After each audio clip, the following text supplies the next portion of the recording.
यह कहानी एक राजा और बौद्ध भिक्षु के बीच की है। इस कहानी की शुरुआत एक परेशान राजा से होती है। वह राजा अपने मन को शांत करने का बहुत प्रयास करता है, पर उसका मन शांत नहीं हो पाता है। वह अपने राज्य के बड़े बड़े विद्वानों को अपने महल में बुलाता है और उनसे उपाय पूछता है। लोग तरह तरह के राजा को उपाय बताते हैं, पर कोई भी उपाय काम नहीं आता।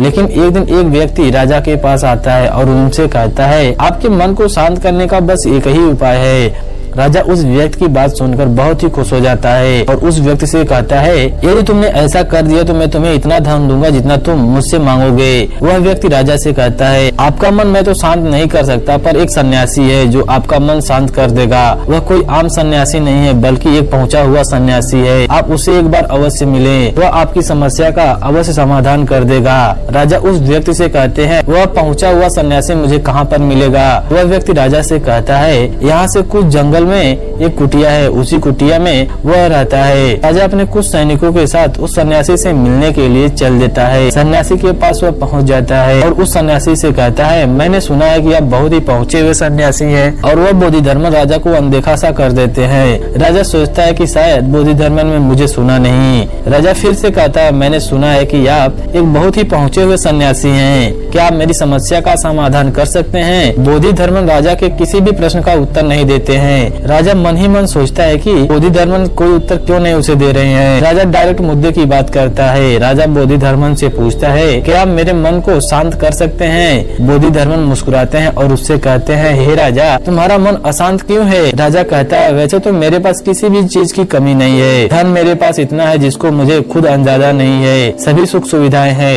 लोगों के मन में मेरे लिए आदर भी है। मैंने बहुत सारे दान पुण्य भी किए हैं, पर बस एक ही चीज की कमी है मेरे अंदर, मेरा मन अशांत रहता है। यह कभी कभी शांत भी हो जाता है, फिर बाद में यह अशांति की ओर चला जाता है। क्या आप मेरे मन को शांत कर सकते हैं? मैं बड़ी आशा लेकर आपके पास आया हूँ। बाकी तो मैंने सभी का उपाय अपना लिया है, आप ही मेरा अंतिम आशा हो। बोधिधर्मन उस राजा से कहते हैं, बिल्कुल मैं तुम्हारे मन को शांत कर सकता हूँ। बोधिधर्मन की ऐसी बातें सुनने के बाद राजा बहुत ही खुश होता है और राजा कहता है, उसके लिए मुझे क्या करना होगा?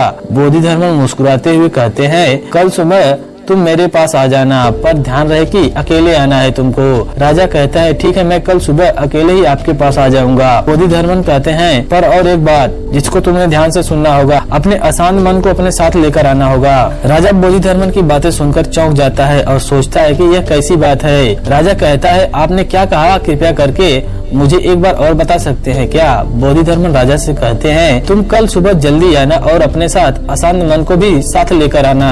कहीं ऐसा ना हो कि तुम अपने साथ उसे अपने महल में ही छोड़कर आ जाओ। राजा सोचता है कि यह व्यक्ति कोई पागल तो नहीं है, पर क्या करे, राजा के पास अब कोई दूसरा विकल्प भी नहीं था। इसलिए वह सोचता है कि एक बार प्रयास ही कर लेना चाहिए। अगले दिन राजा सुबह सुबह बोधिधर्मन के पास चला आता है और उनसे कहता है, मैं आ गया गुरुदेव। बोधिधर्मन उस राजा से कहते हैं, लेकिन तुम्हारा अशांत मन कहाँ है? लाओ मुझे उसे दे दो, मैं उसे अभी शांत करके तुम्हें देता हूँ। राजा कहता है कि आप कैसी बातें कर रहे हैं? आप इतने पहुँचे हुए सन्यासी होकर यह भी नहीं जानते कि मन कोई ऐसी वस्तु नहीं है जिसे उठाकर आपको मैं दे दूं। मन तो मेरे भीतर है, मैं भला ऐसे कैसे दे सकता हूँ? राजा की बात सुनने के बाद बोधिधर्मन जी कहते हैं, ठीक है, बैठ जाओ और अपनी आंखें बंद करके उसे अशांत मन को अपने भीतर खोजो। राजा अपनी आंखें बंद करके उस अशांत मन को खोजने का प्रयास करता है। बहुत देर आंख बंद करके बैठे रहने के बाद बोधिधर्मन राजा के कंधे पर हाथ रखते हैं और कहते हैं कि तुम अपनी आंखें खोल लो। बोधिधर्मन की बातें सुनने के बाद राजा अपनी आंखें खोलता है। फिर वह बोधिधर्मन उस राजा से पूछते हैं कि क्या तुम्हारा